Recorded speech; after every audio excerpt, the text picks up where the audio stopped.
Thank you for joining me as Russ Curtis, Professor of Counseling. This Thanksgiving week, I thought it'd be appropriate to talk about the power of gratitude. I'm going to talk just briefly about some studies here, but frankly, I don't think our scientific community can really capture how important and effective gratitude is for our health and the well being of our relationships. Let's take a look here. Receiving appreciation, these are just some studies recently. Receiving appreciation significantly decreased mood disturbance in a sample. Simply reading a letter to somebody about something authentic that you appreciated about them decreased their mood disturbance.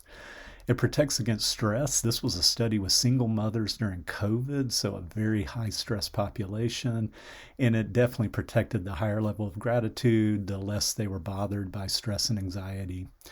Increases meaning and coherence. And by psychological coherence, we're talking about your ability to feel like you can manage the stress and the problems that kind of come up in life. So a little bit of your personal power. And when we can find meaning in things, no matter how difficult, that makes it easier for us to navigate the difficult situations. Reduces risk for anxiety, depression, and substance abuse. For middle school students, I like this study, is that there was less negative affect in the gratitude group, and it increased their school satisfaction. And then adults expressing gratitude increased the strength of their relationships. Kind of relates to what we saw here with the first study.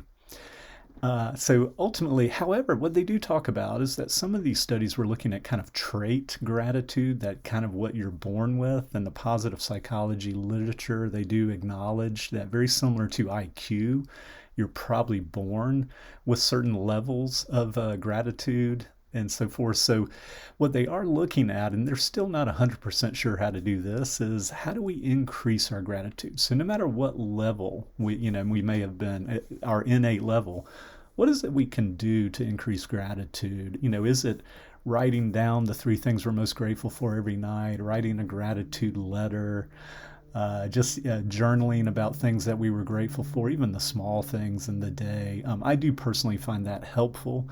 But does that have a real, extreme beneficial effect? Frankly, I think it does, but I think it's going to be really hard for the scientific community and our measures to measure it adequately. But let me know your thoughts on that. What works for you? I hope this Thanksgiving week that we'll start turning this around, where we have one day that we're grateful for, that maybe we can have 365 days that we express gratitude. All right, good people, y'all take care. We'll talk to you on the next video.